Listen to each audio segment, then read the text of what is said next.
ఇటు అన్న మాట ప్రకారం బాబు సారు శపథం నెరవేర్చుకుండు. అటు జనసేనాని ఉప ముఖ్యమంత్రి హోదాలో లోపలికి అడుగుపెట్టిండు. ఎమ్మెల్యేల ప్రమాణ స్వీకారం కూడా వచ్చిపోయింది. అట్లా ఇక కొత్త సర్కారోళ్ళు గద్దెనెక్కినాక ఏపీ అసెంబ్లీ మీటింగ్లు మస్తు జోరుగా నడుస్తున్నాయి. మొత్తం 175కు 164 సీట్లు గెలుచుకున్నారు కాబట్టి అసెంబ్లీ మొత్తం కూటమి లీడర్లే నిండిపోయిర్రు. ఈసారి బలగము మస్తు గట్టిగా ఉన్నది. మరిగా ముచ్చట్లు ఎట్లెట్లా నడిచినాయో ఒక్కసారి చూసేద్దాం పార్రి. సక్రమంగా నామనిర్దేశం చేయబడిన అభ్యర్థి శ్రీ చింతకాయల అయ్యన్నపాత్రుడు గారు ఒక్కరే అయినందున సభాపతి పదవికి శ్రీ చింతకాయల అయ్యన్నపాత్రుడు గారు ఏకగ్రీవంగా ఎన్నుకోబడినట్లు ప్రకటిస్తున్నాను. సభాపతి స్థానం అలంకరించవలసిందిగా వారిని కోరుతున్నాను. శ్రీ చింతకాయల అయ్యన్నపాత్రుడు గారిని సభాపతి స్థానం తీసుకురావాల్సిందిగా సభానాయకుడిని మరియు ఇతర పార్టీల నాయకులను కోరుతున్నాను. ఏపీల కూటమి అధికారంలోకి వచ్చినాక తొలత పెట్టిన అసెంబ్లీ మీటింగ్ రెండో నాడు జోరుగా నడిచింది. రాగానే ముందుగాల స్పీకర్ సీట్ల చింతకాయల అయ్యన్న పాత్రుని కూర్చోబెట్టిరు. అటెంక సీఎం చంద్రాలు సారు, డిప్యూటీ సీఎం పవనాలు సార్లు స్పీకర్ గురించి 4 గొప్ప ముచ్చట్లు మాట్లాడుకొచ్చారు. ఎప్పుడు పోరాట యోధుడు, రాజీ పడని నాయకుడు, ఒక విశిష్టమైనటువంటి లక్షణాలుండే వ్యక్తి. తెలుగు రాష్ట్రాల్లో ఏ మారుమూల ఎవరిని అడిగినా అయ్యన్నపాత్రుడు గారిని గురించి చెప్తారు. 66 సంవత్సరాలు, ఇప్పుడు కూడా ఫైర్ బ్రాండే, చనిపోయే వరకు ఫైర్ బ్రాండ్గానే ఎక్కడ దాంట్లో రాజీనే లేదు. రాజకీయ జీవనంలో ఇన్ని దశాబ్దాలు ప్రజలు మీ వాడి వేడి చూశారు. మీకు కోపం వస్తే ఋషికొండను చెక్కినట్టు ప్రత్యర్థులకి పదునైన ఉత్తరాంధ్ర యాసలో గుండు కొట్టేస్తారు. నాకు ఒకటే బాధేస్తా ఉంది సార్, ఇకపైన మీకు తిట్టే అవకాశం లేకపోవడం. కానీ ఇక మీద సభలో ఎవరు తిడుతున్నా దాన్ని ఆఫ్ చేసే బాధ్యత మీ చేతిలోనే ఉంది. మీరే మైక్ ఆఫ్ చేయాలి. గిట్లా గీది ఒడిసినాక ఆటంక ఇక సీఎం చంద్రాల సారు మాట్లాడుకుంటా అనుకున్నది సాధించిన, పట్టిన శబ్దం నెరవేరింది అన్నట్టే ముచ్చట్లు చెప్పుకొచ్చిండు. పవన్ కళ్యాణ్ గారిని అసెంబ్లీ గేటు కూడా తాకనీయం అని పెద్ద డైలాగులు చెప్పి 21 సీట్లలో పోటీ చేస్తే 21 సీట్ని గెలిపించారు.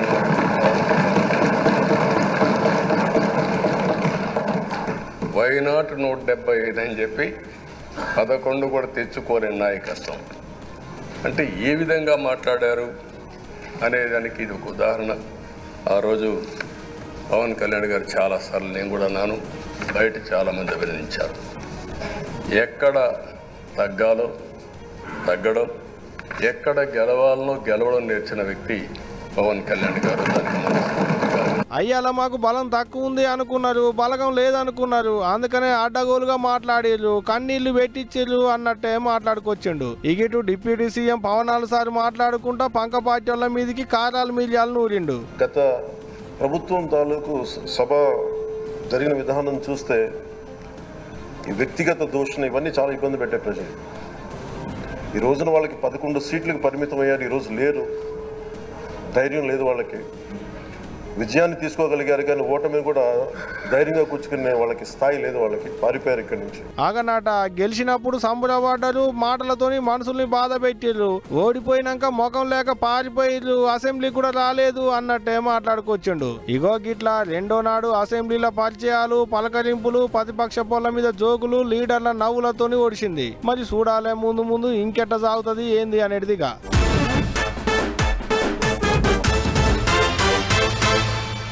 సమరానికైనా దోస్తానికైనా సరైనోళ్ళు తలగాలే, అప్పుడే మస్తు మజా ఉంటుంది. అన్నిటికీ మించి పోటీ పడాలనుకుంటే మాత్రం మనకంటే గట్టి వాళ్ళతోనే పోటీ పడాలి.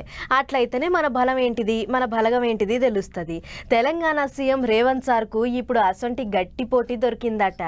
అభివృద్ధిలో నువ్వా నేనా అన్నట్టే పక్క రాష్ట్రంతో పోటీ పడతాడట. ఏపీ సీఎం బాబు సార్తోని పోటీ పడి పనిచేస్తాడట. అగజోడుర్రి ఇంకేమన్నాడా. మనలో ఉన్న ఆట నైపుణ్యం వెలికి రావాలి, ప్రజల గుర్తింపు జరగాలంటే నైపుణ్యం కలిగిన ఆటగాడితో పోటీ పడాలి అని పెద్దలు చెప్తూ ఉంటారు. ఈరోజు పక్క రాష్ట్రంలో నారా చంద్రబాబు నాయుడు గారు ముఖ్యమంత్రిగా బాధ్యత చేపట్టిన తర్వాత అభివృద్ధిలో, సంక్షేమంలో వారితో పోటీ పడి ఈ రాష్ట్రాన్ని ముందుకు నడిపించే అవకాశం నాకు వచ్చింది. అది ఇన్నర తెలంగాణ సీఎం రేవంత్ సార్ కు పోటీ దొరికిందట. పక్క రాష్ట్రంతో పోటీ పడి రాష్ట్రాన్ని అలికి పూసినట్టే చేస్తాడట. ఆటొచ్చినంతోనే ఆట ఆడాలి గాని ఆట రానంతో ఆడితే ఏం పాయిది ఉంటది అన్నట్టే మాట్లాడుకొచ్చిండు రేవంత్ సారు. అంతేకాదు ఇంకేమన్నాడో ఈనూరి.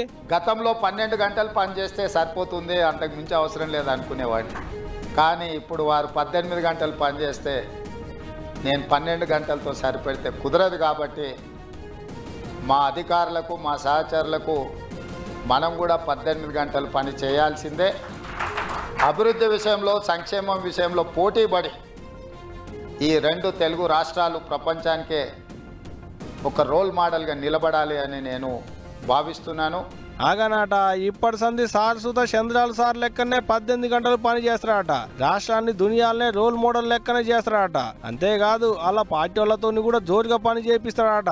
గిట్లా హైదరాబాద్ ఉన్న బసవతారక క్యాన్సర్ దవాఖానకు 24 గంటల పండుగకు పోయిన కాడ ఇగో ఇటువంటి ముచ్చట్లు చెప్పిండు సీఎం సారు. అంతేకాదు అన్నగారు పెద్ద ఎన్టీఆర్ సార్ గురించి మా గొప్పగా మాట్లాడుకొచ్చిండు.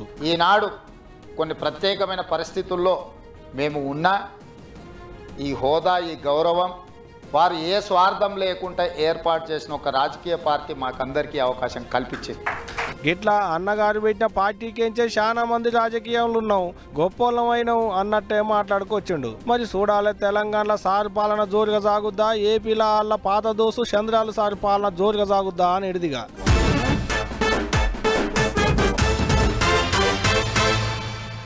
ఎన్నడు కూలిపోతాయో తెలియని బిల్డింగ్లు, ఊడిపోయేటి కిటికీలు, తలుపులు కూడా చక్కగా ఉండవు. గాలొస్తే గలగల, వానొస్తే లోడలోడ. ఆడనే తినాలే, ఆడనే పండాలే. ఇగో ఇట్లనే ఉంటాయి సర్కార్ హాస్టళ్ళు. ఇక ఈ 7 బళ్ళు సాలవుడితోని పేదోళ్ళ పొల్లగాళ్ళు చదువుకునేటి బళ్ళు ఉండేటి హాస్టళ్ళు ఎట్లున్నాయో అని అరుచుకునేందుకు హాస్టళ్ళ బాట పట్టింది ఈ మేడం. చుట్టూ బల్లె పొల్లగాళ్ళు నడిమిట్ల మేడం. పొల్లగాళ్ళ నడుమ కూర్చొని బువ్వ తినేటికి మేడాన్ని చూసి బల్లె పంతులమ్మ గిట్టనేమో అనుకునేరు. కాదు, మంత్రి మేడం. ఏపీ బీసీ వెల్ఫేర్ శాఖ మంత్రి సవితా మేడం గీమే. ఆవు మంత్రి మేడమే. హాస్టల్లో భూవెట్టుంది, పొల్లగాల పాయకణాలు ఎట్టున్నాయి, హాస్టల్లో సౌలతులు ఎట్లున్నాయి అనేటి ముచ్చటంతా ఆడుకునేందుకు విజయవాడ ఆటో నగర్లున్న బీసీ సంక్షేమ హాస్టల్ కు పోయింది మంత్రి మేడం. హాస్టల్ అంతా తిరిగి అరుచుకున్నది. అన్ని తీర్ల సౌలతులు అంగుకున్నాయా లేవా అని బల్లె పొల్లగాళ్ళని అడిగి తెలుసుకున్నది. ఆటంక ఇగో ఇట్ట పొల్లగాళ్లతో ముచ్చట్లు పెట్టుకుంటా వాళ్ళ నడమనే కూర్చొని ఇంత బువ్వ తిన్నది.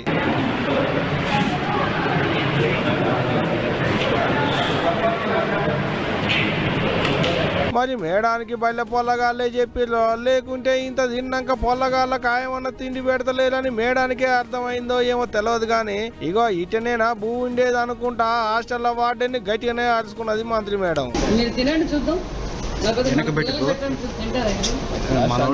డబ్బులు ఇస్తున్నాం కదా, మరి చెప్పండి మార్కెట్లో అరటిపండు దొరకలేదండి. ఎలా ఉంది చూడండి. ఈరోజు నైట్ మీరే చెప్పారు, నేను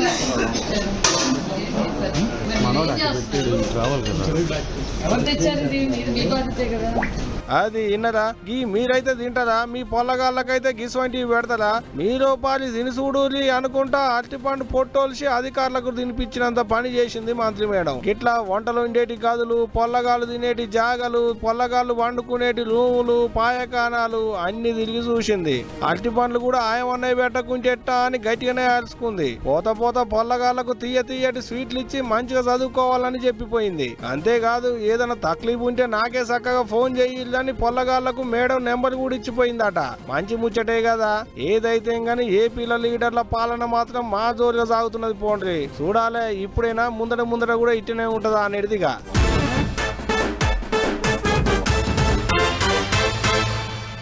ఓటి పోతే ఓటి కాకుండా ఇంకొకటి అన్నట్టే తేపకో పంచాది రోజుకో జవడం ముంగటేసుకుంటుర్రు తెలంగాణలో లీడర్లు. వాళ్ళన్నారని వీళ్ళన్నారని వాళ్ళు మాటల బాణాలు వేసుకుంటుర్రు. మరి తిట్టి నోరు నొస్తుంది అని అనుకుంటుర్రో ఏమో కానీ ఇప్పుడు ఇంకో కొత్త పంచాది ముంగటేసుకొని ట్విట్టర్లో పంచాది పెట్టిర్రు తెలంగాణలో కార్ పార్టీ వాళ్ళు, షై పార్టీ వాళ్ళు.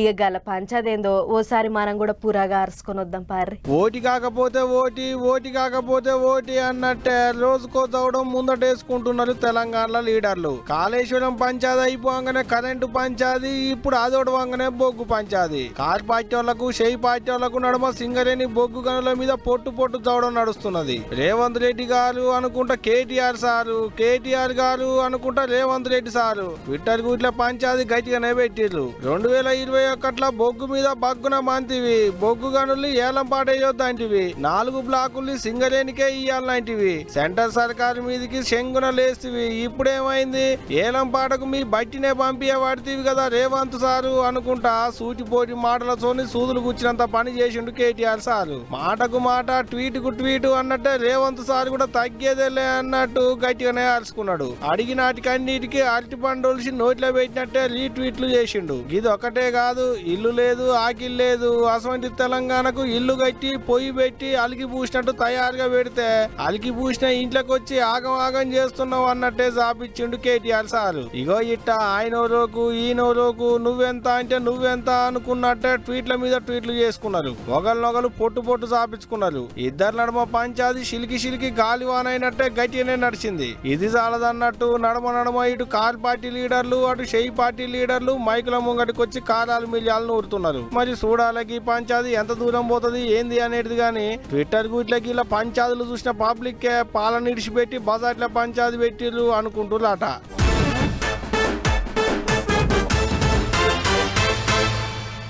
అయ్యో ఇంకో వాడుతున్నది, ఇప్పుడే మా వాళ్ళు తీసుకొచ్చిర్రు, అదైతే ఒకసారి ఏంది చూసిద్దాం పారి.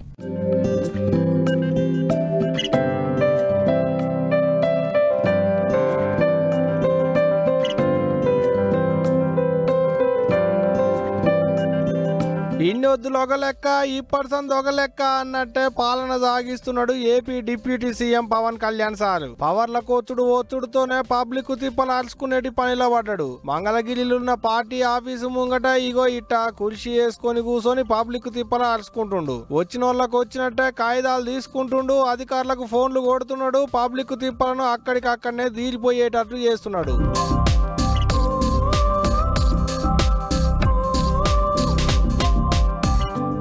ఇట్లా వికలాంగులు వితంతులు ముసలోళ్ళు శాతగానోళ్ళు ఇంకే తిప్పలున్నా ఎమ్మట్లనే దీల్షయిగిలం చేస్తున్నాడు పవన్ కళ్యాణ్ సారు. అగ చూడలే కమ్మల గుడిసెంబడి కూర్చొని పబ్లిక్ అయి పేదోళ్ళ దాంట్లో పేదోడై మామూలు పబ్లిక్ తోని కలిసి ఎట్ట పబ్లిక్ తిప్పలాల్చుకుంటుండో ఇక ఇప్పుడు సారు పరిపాలన చూసి ఏపీ పబ్లిక్ మస్తు తారీఫ్ చేస్తున్నారు. ఇప్పటిదానిక ఇటువంటి పాలన ఎవ్వరు చేయలేదనుకుంటా మెచ్చి మేడం ఇదేసుకుంటున్నారు. మరి చూడాలే సారు పాలనకి 5 ఏళ్ళు ఇట్టనే ఉంటదా లేదా అనేది గాని ఏ మాట కా మాట సారు తారీఖను ఎంత తారీఫ్ చేసినా తక్కువే కదా నుల్లా, ఏమంటారు? జంపింగ్ జపాంగ్ జంపక్ జంపక్ జంపింగ్ జపాంగ్ జంప్. వీడు వాజన్ తగ్గే ఈగరం చేస్తుండా ఏంది? ఇవాటికి జంపింగ్ చాలు, ఫస్ట్ డే కాబట్టి జంపింగ్ లో ఎన్ని రకాలు ఉన్నాయో ఇప్పుడు తెలుసుకుందాం రండి. జంపింగ్లల్లా రకాల అవేంటి అబ్బా? అరే కిటు అయ్యేంటంటే నంబర్ 1 పార్టీ ఓడిపోయినప్పుడు, నంబర్ 2 పార్టీ పరిస్థితి అంతగా బాగాలేనప్పుడు, నంబర్ 3 పార్టీలో మనం అడిగిండే పోస్టు దొరకనప్పుడు. ఈ 3 రకాల జంపింగ్లు అంటే. వారిని జంపింగ్లు అంటే ఏ హై జంపు లాంగ్ జంపు అనుకున్నా, గవేం జంపింగ్లు రా? హై జంపు లాంగ్ జంపు బంగి జంపుల గురించి కాదు నేను చెప్పేది పొలిటికల్ జంపింగ్ గురించి. అగ్గో అవ్వోటి ఉన్నాయారా? ఆటల పోటీలలో ఎప్పుడు ఇనలేదు. అబ్బా ఆటగాళ్ళు ఆడే జంపింగ్లు వేరు, ఈ లీడర్లు ఆడే జంపింగ్లు వేరు. ఆటగాళ్ళు ఆడితే అది ఆటే, కానీ ఈ లీడర్లు ఆడితే అది వేటే. అట్లనా? నాకు తెలియకపోయా కదరా. ఎంతమంది నువ్వు ఇట్టయితే ఇప్పుడు అటు ఇటు జంపింగ్ రాజకీయమే ఏమో రంజుగా నడుస్తుంది. ఆహా గదా సంగతి. ఆయన జంపింగ్లు చేయాలనుకునే లీడర్లకు ఎట్లా జంపింగ్ చేయాలో గాయంత తెలియదారా? జంపింగ్ చేయడం అంటే ఏందో కాళ్ళు ఉంటే సరిపోతాయి అనుకుంటున్నామేమో. ఆ కాలు యాడ పెట్టాలా, యా యాంగిల్లో పెట్టాలా, యాడ స్టెప్ వేయాలా, ఇవన్నీ మనం ఆన్లైన్ క్లాస్లో నేర్పిస్తూ ఉంటాం అన్నమాట పిల్లకాయలకి. మరి గిరాకేమన్నా ఉన్నదారా? తెలంగాణలో 20 మంది కారు పార్టీ వాళ్ళు కాంగ్రెస్లోకి జంప్ అంట. కాంగ్రెస్ వాళ్ళు చెప్తున్నారు. వైసీపీలో కూడా చాలా మంది జంప్ అవుతున్నారంట బీజేపీలోకి అనుకుంటున్నారు. అంటే జంపింగ్ల సీజన్ గట్టిగానే నడిచేటట్టుంది అయితే. అందుకే గాలి ఉన్నప్పుడే బట్టలారేయాలన్నట్టు జంపింగ్ సీజన్ నడుస్తున్నప్పుడే జంపింగ్ ఎట్ట చేయాలో ఆన్లైన్లో క్లాస్ చెప్తాండా. ఇంతకు ఏమేం క్లాసులు చెప్తావురా? ఇప్పుడు పొలిటికల్ సైన్స్ మాదిరి పొలిటికల్ జంపింగ్ అనేది ఓ పెద్ద టాపిక్ మంజు. ఒకటి రెండు మాటలు ఎట్లా చెప్తాను చెప్పు.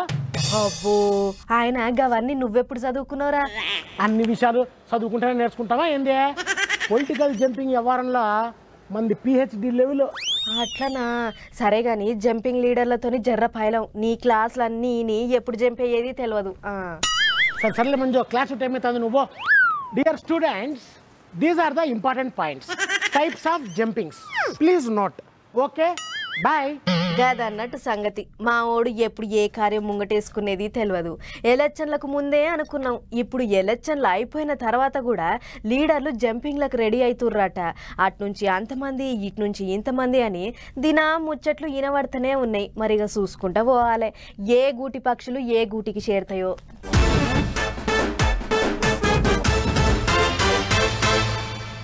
మీరంతా గమనిచ్చిర్రో లేదో, ఊర్ల పొంటి యాదవన్నలు వాళ్ళ గొర్రెల మందని ఈడ్చి అడవిలకు తోలుకపోతుంటారు. అక్కడ ఆకులు అల్మలు మేపుకొని మళ్ళా పొద్దుకి ఇల్లు చేరొస్తారు. వచ్చేటప్పుడు తతిమోళ్ళ గొర్రెలు కూడా కలిసి అంత పెద్ద మందనే అవుతుంది. అట్లా ఊరి నడి చౌరస్తా కాడికి రాగానే మంద ఎంత పెద్దగున్నా ఎవరి గొర్రెలు వాళ్ళ యజమాని ఇంటి తవ్వబడుతుంటాయి. అగో అట్లనే ఓ కాడ కూడా ఇచ్చంత్రమైన ఆవుల పంచాతోట అయ్యింది. మరి గల్లొల్లేందో మనం కూడా చూద్దాం పార్రి. అగ్గ గీళ్ళేంది నడి చౌరస్తాల నిలబడి పశువుల బేరం చేస్తుర్రు. కొంపదీసి ఈడేమన్నా కొత్త అంగడి గిట్లేమన్నా షురువైతుందా ఏంది అని అనుకునేరు. అసలు ముచ్చట అలాగుంది.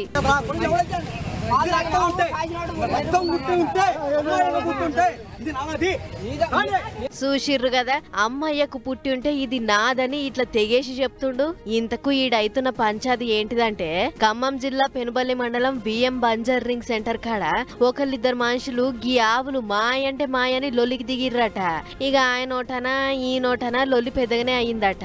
అట్లా ముచ్చట పోలీసు వాళ్ళకి ఎరికైతే వాళ్ళు రానే వచ్చిర్రు. వచ్చి ఏదో సర్ది చెప్పబోతే, ఏ లేదు సార్ గీ ఆవులు నాయే అని ఇద్దరికిద్దరు మళ్ళా లొల్లి పెద్దగా చేసిర్రట. అదిన్న పోలీసులు గిట్లయితే కాదు, మేం చెప్పినట్లు చెయ్యుర్రి అని అన్నారట. మీరిద్దరు ఆవులను గీ చౌరస్తా కాడనే ఇడిచిపెట్టిపోర్రి, మీరు పోయినాక అవి ఎవరింటికి వస్తాయో గీ ఆవులు ఆళ్ళయ్యే అన్నట్లు చెప్పిర్రట. సరే ఎవలేయో చూద్దాం పట్టు అన్నట్లు దగ్గర పట్లనే ఉన్న ఆంజనేయ స్వామి గుడి కాడ ఇడిచిపెట్టిపోయిర్రట. ఇక మరి అవి ఎవరింటికి పోయినాయో ఎటు పోయినాయో తెలియదు గాని ఆవుల పంచాయత్ జయంగా చౌరస్తా అంతా జనంతోని నిండిపోయింది. ట్రాఫిక్ కూడా జమై వచ్చిపోయే బండ్లకు తక్లీబైందట.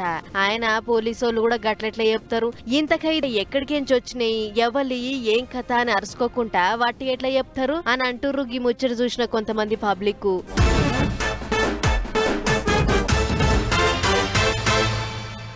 ఎందుక బతుకు, కాళ్ళు చేతులు చక్కగా ఉన్నాక ఏదన్నా పని చేసుకొని బతకాలే, లేకుంటే అడక తినాలే. గాని గీ నడమ కొందరు బడవగాళ్ళు తమ దొంగతనాలకు తెగబడుతుర్రులా. చీకటి పగలు అనేదేం లేకుండా చేతులకు పని చెప్తుర్రు. గిట్లనే ఒక తాన దొంగతనానికి పోయిన దొంగలు తాతిపరంగా ఇంటనే కూసుర్రట. ఇంతలే ఇంటోళ్ళు వచ్చిర్రట. అటెంక అసలు సినిమా ఏమైందో గీ ముచ్చట చూడుర్రి, మీకేరికైతుంది. తలుపులు తాళాలు వగలగొట్టిర్రు, అర్రలకు పోయి అన్ని ఎంకులాడిర్రు, బీరువా వగలగొట్టి అండ్లున్న సామానంతా బయటేసి ఎండ్ల ఏం దాషిర్రు అని ఆవుపడ్డ ప్రతి డబ్బను మూత కొలాయించి చూసిర్రు. అందిన కాడికి సర్దుకొని అవతల పడదాం అనే యాళ్లకు ఇల్లుగా లొల్లు వచ్చిర్రు. ఆ టెంక ఏమైందో వాళ్ళే చెప్తుర్రు. ఈనుర్రి జాన్పాడు పోయి వచ్చి అక్కడ గేట్ దగ్గరే దిగినాం. గేటుకు లోనంగా లాకేసి ఉంది.